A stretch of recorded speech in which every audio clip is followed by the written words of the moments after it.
Hi viewers, welcome to the lesson number 9 in our series of lectures on genetic resources and conservation. Today we are going to talk about the aquatic genetic resources. In the previous videos we have already talked about the plant genetic resources and microbial genetic resources. Now we are going to talk about the aquatic genetic resources. The aquatic genetic resources, they comprise of all the genetic resources that are living in water. So it includes all the plants and the animals that are living underwater in the sea or river or in the oceans. They all combinedly make up the aquatic genetic resources. The aquatic genetic resources, they are very very important, especially they are even the genetic resources or the fish which are being reared or which are being grown in the aquaculture. They are also the part of the aquatic genetic resources, and they are of great benefit to the humans.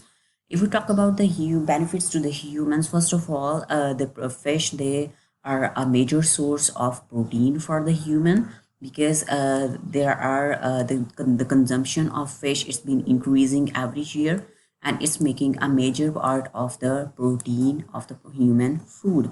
And they are also playing a major role in the socio-economic terms, because the fisheries industry or the aquaculture industry, they are providing employment to the communities that are living near the near the coastal lines or near the oceans, river or sea. So these communities, they are being greatly benefited by fishing, by just getting the fish from the sea and the ocean and selling these fish for the human consumption. Other than this, the communities which are also associated with the aquaculture, so they are also being greatly benefited by these aquatic genetic resources.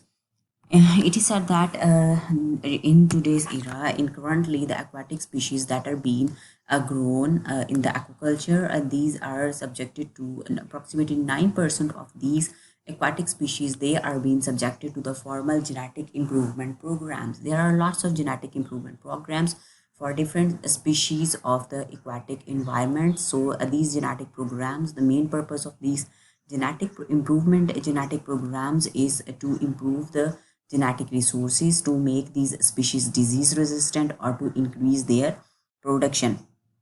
So you may know, you may have an idea of the superfish that is being salmon, and it has been genetically modified, and its production, its weight was hugely increased. Its growth was very speedy, and it was growing at a double speed than its wild relatives, and the weight was also much more than its wild relatives. It is estimated that in 1950 only 72 species were farmed, but in 2013 575 species, they are being farmed, and they are being grown for the human consumption and different purposes. The aquatic genetic resources or the improvements in these farmed animals or farmed genetic animals, this is also causing the diversity in these animals, and this diversity is very important for their survival, for their improved survival. So this diversity is coming from the improvements in the aquaculture technologies by improving the animal health and its aquatic biosecurity, animal husbandry, nutrition, larval rearing. These all are improving the growth or improving the sustainability or the survival of these aquatic animals, and this is being also preventing or conserving the biodiversity in these farmed animals. And conserving this biodiversity is very very important for the better survival or better adaptability of these aquatic animals to the changing climate or changing technologies.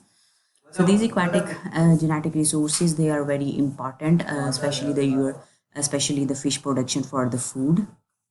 It is estimated that the word food fish production in 1970 was only a 3.9%, while in 2014 more than 50% of the fish is being used and grown for for food.